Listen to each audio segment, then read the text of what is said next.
기도하겠습니다. 하나님, 교회개혁주일 함께 모여 예배드리며 말씀을 나눕니다. 이 시간 저희와 함께 해주셔서 저희로 하여금 주님의 말씀을 잘 깨닫게 해주시고 그 말씀을 따라 살 수 있는 용기와 능력을 허락하여 주옵소서. 이 시간 주님께서 선포하는 듣는 모두에게 주님의 진리로 함께 하실 걸 믿으며 예수 그리스도의 이름으로 기도드립니다. 아멘.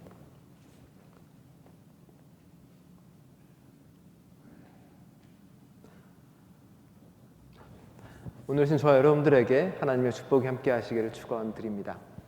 오늘은 종교개혁주의를 지키는 날입니다. 교회개혁주일이기도 합니다. 교회개혁주일에 우리는 수많은 교회개혁가들을 기억합니다. 루터, 칼빈, 쯔빙길리, 얀 후스, 그리고 우리는 그분들의 삶을 기억하기도 하고 역사 속에서 그리고 많이 배우기도 하죠. 그분들 덕분에 개신교가 생겨나고 지금 우리는 이 자리에 모여서 함께 예배 드릴 수가 있었습니다. 물론 우리는 또한 우리가 알고 있는 이름 있는 남성 교회개혁가뿐만이 아니라 그리고 수많은 여성 개혁가들 또한 기억했으면 하는 바람입니다. 그래서 주보에 보면은 많은 여성 개혁가들의 이름을 올려놨습니다. 아르굴라 폰 그롬발, 카테리나 슈츠젤, 맛 당티에르, 잔 다브레, 올림피아 폴비아 모라타, 카트리아 폰보라, NSQ, 테레사 데 아빌라. 이 수많은 여성들은 화형당하기도 하고 죽기도 하면서 자신들의 신앙을 지키려고 노력했던 사람입니다. 카타리나 폰보라는 루터의 아내입니다. 신부와 수녀였던 그 두 분은 자신들의 서약을 깨고 결혼 생활을 하게 됩니다. 단순하게 교회개혁은 교회를 바꾸고 변화시킨 걸 넘어서서 자신의 삶 전체를 바꾸는 곳으로 나아갔습니다. 카트리나 폰보라는 수녀원에 살면서 루터와 서신교환을 합니다.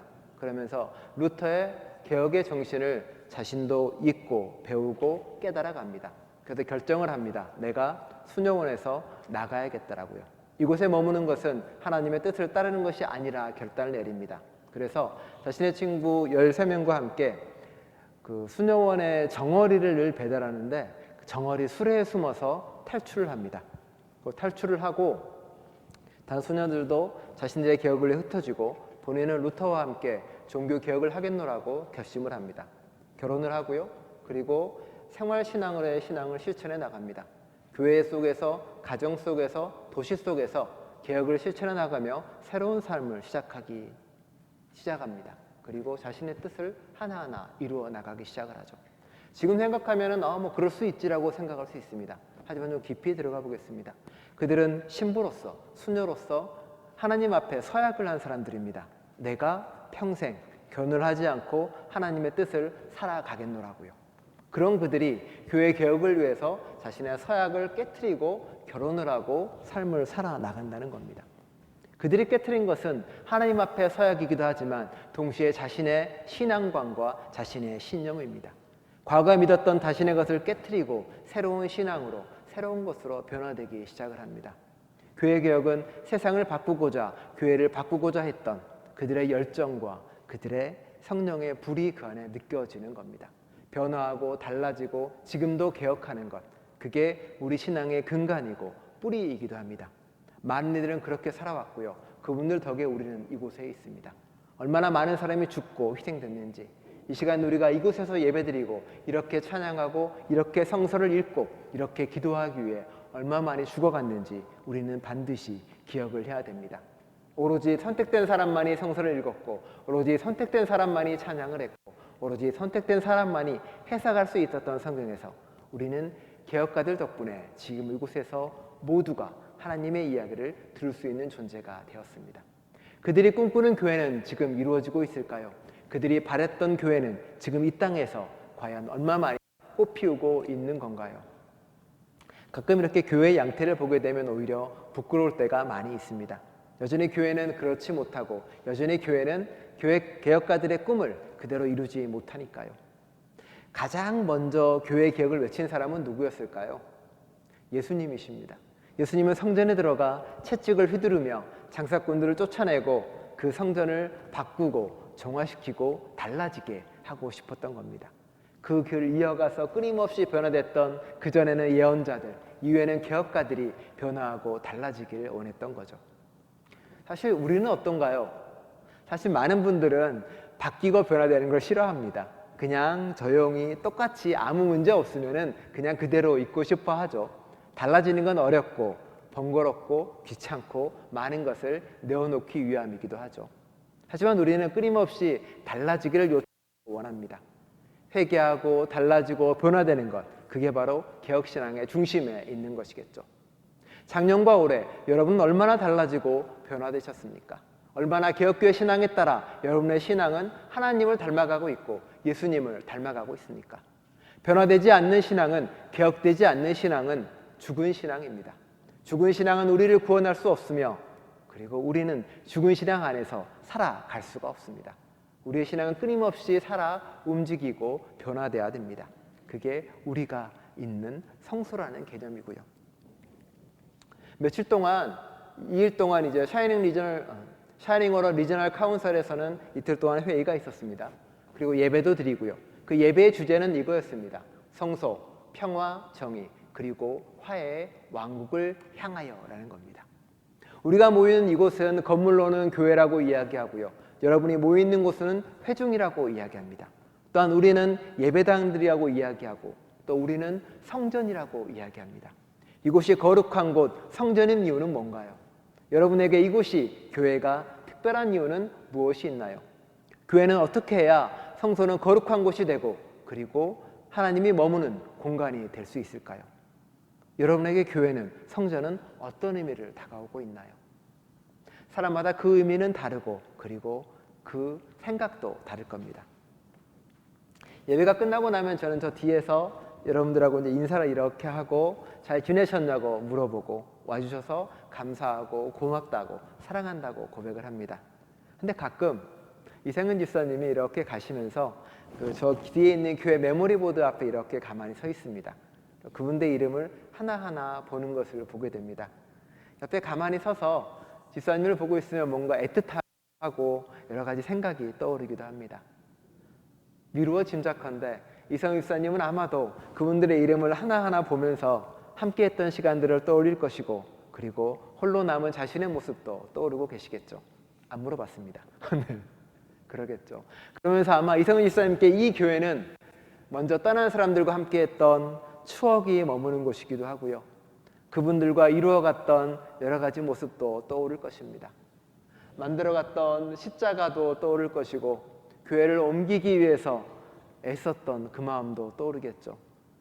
저 의자는 놔둬야 되고, 이 의자는 버려도 되고, 처음 열쇠를 받았던 그 순간에 떨리는 기억들도 아마 집사님에게는 있을 것입니다. 여러분도 그런 추억과 기억들을 가지고 있겠죠. 먼저 떠난 가족과 앉아 있었던 옆자리의 빈 의자 속에서 뭔가, 또 어느 누군가에게서는 함께했던 사람들의 떠난 빈자리를 아쉬워했을 수도 있을 것입니다. 열심히 해보자고 뛰었던 그 시간들도 떠올랐을 것이고, 또 누군가에게는 아픔과 슬픔의 공간도 있을 것입니다. 우리가 이곳이 거룩한 이유는 우리의 신앙의 여정이 이곳에 담겨있기 때문에 그렇습니다. 함께했던 사람들, 떠난 사람들, 예수란 이름으로 모여서 일구어냈던 많은 것들, 그곳이 우리의 이곳에 머물러 있고요. 더 나아가서는 예수님의 마음이, 그리고 개혁가들의 마음이 이곳에 있기 때문에 그러할 것입니다. 그리고 우리는 그 사람들의 마음을 이어받아서 조금씩 앞으로 나아가고 있습니다. 이 주제를 통해서 이제 사람들의 이런저런 자신의 이야기와 추억을 나눕니다. 그리고 성소는 어때야 되는지, 교회는 어떠한 것인지, 큰 이야기부터 작은 이야기까지 하나하나 이야기를 나눕니다. 어떤 분은 이야기합니다. 내가 말했던 교회는 장애인이고 시니어신 분인데 이런 고백을 합니다.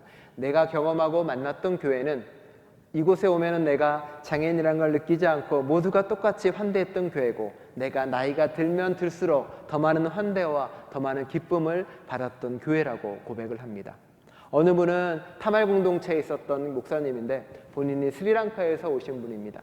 그분은 가난과 힘들었던 곳, 내전과 전쟁이 멈추지 않는 곳에서 그 교회는 오직 평화의 공간이었고, 그곳에서만큼은 인종이 달라도 성별이 달라도 성 정체성이 달라도 모여서 환대받고 즐겁고 안전한 공간이었다라고 이야기합니다. 또 팔레스타인 여성 한 분은 와서 이야기합니다. 그분은 어떤 활동을 하냐면 신앙을 기반으로 한 평화와 화해 공동체를 만드시는 분입니다. 그분도 그렇게 고백합니다. 저희는 팔레스타인에서 어떤 일을 했냐면 연합교회에서 밀가루나 식량을 보내면 팔레스타인 아이들을 모아서 그 식량으로 그 밀가루로 국수를 만들고 빵을 만들고 같이 어울리면서 즐거운 식탁을 만들었다고 이야기합니다. 그분에게 교회는, 성소는 가난하고 힘들고 배고픈 사람이 와서 같이 음식을 만들고 생명을 꽃피우는 공간이었다고 고백을 합니다. 바로 그래서 그곳은 성소가 되고 그래서 그곳은 거룩한 곳이라고 고백을 합니다. 또 다른 기억도 가지고 이야기를 합니다. 한 네덜란드의 한 교회입니다. 베델교회라는 교회인데 이 교회에서는 97일 동안 한 번도 쉬지 않고 예배를 쭉 드린 기록을 가지고 있습니다. 한 번도라는 말은 쉬지 않고 잠도 자지 않고 97일간 예배를 드렸다는 것입니다. 기네스북 갱신을 예배를 드린 것은 아니고요. 이곳에 한 난민 가족이 들어오게 됐습니다. 난민 가족이 추방 위기에 처하자 이 교회는 그 난민 가족을 보호하기 위해서 끝나지 않는 예배를 드렸습니다. 왜냐하면 네덜란드의 어떤 규정과 법상 어떤 규정이 있냐면 예배 중인 교회에 들어가서 법을 집행할 수 없다는 내규와 규정 같은 게 있었습니다. 그래서 저 네덜란드 교회는, 베델교회는 그 난민 가족, 추방당할 위한 난민 가족을 지키기 위해서 97일 동안 끝나지 않는 예배를 계속 드렸습니다. 그리고 그 예배 끝에 그 난민들은 아이가 있는데 그 아이를 보호하기 위한 법이 제정이 되면서 그 아이를 난민으로 받아들이고 그 아이를 보호하기 위해 그 가족을 난민으로 받아들인 일도 청하게 됩니다. 멀리 저 네덜란드에서만 벌어진 일은 아닙니다. 퀘벡주에서는 2011년에 멕시코 난민을 보호하기 위해서 한 연합교회는 그 난민을 지키기 위해 계속 외부의 출입을 막아내고 그 안에서 그 사람을 살게 하고 보호한 기억들도 있습니다. 교회는 누군가에게는 안전한 장소가 되어야 되고요. 누군가에게는 지키는 장소가 되어야 되고 누군가는 보호하는 장소가 되는 곳입니다. 이곳에서는 모두가 다 안전하고 평화롭고 위로받고 치유받는 공간이 되어야 되는 곳이 바로 성소라는 공간입니다. 캐나다 연합교회는 회의를 할 때마다 안전수칙을 만들어 놓습니다. 그리고 안전수칙을 통해서 모든 게 이루어지게 되어 있습니다. 안전수칙에는 어떤 내용이 있을까요? 아마 여러 가지 이유가 있습니다만 첫 번째는 함부로 말하지 말라입니다. 누군가를 상처 주거나 아픔을 주는 말을 절대 해서는 안 된다가 원칙입니다. 그리고 누군가를 공격하거나 비난해서도 안 된다라고 이야기합니다. 그리고 목소리를 높여도 안 된다라고 이야기합니다. 캐나다 연합교회 회의 진행에는 그런 게 있습니다. 회의 진행에서 누군가가 한 명을 심하게 공격을 하거나 비난을 하거나 모욕을 준다면 그 회의는 즉각 멈출 것. 누군가의 정체성에 대해서 큰 소리로 이야기를 하거나 위협적인 분위기가 조성되면 그 회의도 즉시 멈출 것. 왜냐하면 이 공간은 안전한 공간이 되어야 되기 때문에 그렇습니다. 우리 구약의 율법이나 신약의 율법에도 수많은 사람들이 주님의 성전으로 도망가서 산 것을 우리는 기억하고 있습니다. 왜냐하면 그곳만큼은 안전하고 평화로운 공간이 되어야 되겠습니다. 나이가 많다고 해서, 인종이 다르다고 해서, 성적성이 다르다고 해서 차별받거나 위협받는 공동체가 아니라 교회에서만큼은 편안한 공간이 되어야 되고 교회에서만큼은 안전한 공간이 되어야 된다고 이야기를 합니다. 청년을 맡아서, 중고등을 맡아서 교회를 할 때였습니다. 항상 어느 청년은 고3이 됐는데 항상 학교가 끝나면 교회로 이렇게 오는 겁니다. 교회 와서 머물다가 갑니다. 이유는 뭘까요? 교회라는 공간에서만큼은 누가 자기에게 공부 잘한다, 못한다 이야기하지 않고 뭐라고 공부하라고 이야기하지 않고 이곳만큼은 자신이 편안한 공간이라서 이곳에 머물다 간다라고 이야기합니다. 어느 집사님 오셔서 하염없이 눈물을 흘리다 가십니다. 그분은 교회에서만큼은 남편이 와서 뭐라고 하지도 않고 폭력적인 가정에 있지도 않고 이곳에서만큼은 내가 위로받고 내가 그나마 나은 공간이기 때문이라고 이야기합니다. 그게 성전이고 그게 교회의 이유이기도 합니다. 여러분은 어떤 교회를 꿈꾸고 어떤 교회를 만들어가고 어떻게 교회를 이루어가고 싶습니까? 우리 교회는 어떤 교회가 되고 무엇을 해야 되며 어떻게 나가야 되는 걸까요? 우리 교회는 서로를 위로하는 교회입니까? 서로를 비난하는 교회입니까? 우리 교회는 서로를 일으키는 교회입니까? 서로를 쓰러뜨리는 교회입니까? 이렇게 뒤돌아보면 떠오르는 여러 가지 기억들이 있을 겁니다. 교회는 일으키고 위로하고 격려하기도 하지만 사실 교회는 사람 때문에 상처받고 사람 때문에 쓰러지고 사람 때문에 나가고 사람 때문에 쓰러지고 사람 때문에 갈라지는 공간이기도 합니다. 왜냐하면 오늘 야고보서에 그렇게 이야기하잖아요. 뭐라고 말합니까? 혀를 잘 다스리면 너희는 완전한 사람들이야. 혀를 다스리지 못하는 건 당연하다라고 이야기를 합니다. 그러면서 첫 번째 이야기하죠. 너희는 선생이 되려고 하지 마라 라고요. 목사가 되지 말란 말은 아닙니다. 목사는 더 큰 심판을 받을 거라고 성경에 써 있어요. 입만 나불대다가 너 큰일 날 거야 라고 목사에게 경고하는 이야기이기도 합니다. 늘 조심하기도 하고요. 또한 우리에게 이야기합니다. 교회에서 누군가를 함부로 가르치지 말라는 이야기이기도 합니다. 왜냐하면 내가 한 말에 내가 책임을 져야 하는 존재이기 때문에 그렇습니다. 우리는 그런 말에 책임을 지는 존재로 이곳에 있어야 되는 사람들이군요. 교회에 대한 꿈을 꿀 때 여러분은 여러 가지 꿈을 꾸고 여러 가지 생각을 할 겁니다. 그리고 이렇게 되면 좋겠다, 저렇게 되면 좋겠다. 그럼 여러분에게 묻습니다. 그런 교회가 되기 위해, 그런 교회를 만들기 위해 여러분은 무엇을 하실 것입니까? 당신이 해야지, 네가 해야지가 아니라 내가 그런 교회를 위해 우리는 무엇을 할 수 있을까요? 야고보서는 그 첫 번째 이야기가 바로 말을 다스리는 이야기를 하라고 말하고 있습니다. 서로에게 감사한 말, 서로에게 고맙다는 말, 서로에게 위로가 되는 말, 서로에게 격려가 되는 말. 그게 시작입니다. 그러면 우리는 이 말들 하나하나를 통해서 하나님의 성전을 지을 수 있을 것입니다. 말 하나가 불의를 일으키고 말 하나가 지옥을 만들어내지만 그 말 하나가 사람들을 살리고 일으킬 것입니다. 예수님도 말씀하시잖아요. 친구에게 밥 벌어 가는 사람은 어떻게 되라고 얘기했죠? 목에 맷돌을 메고 물에 빠져서 죽어버리라고 이야기합니다. 아니, 예수님 그렇게 심한 말을 이라고 속으로 생각할 수도 있습니다. 누군가 예언자에게 대머리라고 욕했다가 곰에게 잡혀먹힌 사람들의 이야기도 나옵니다.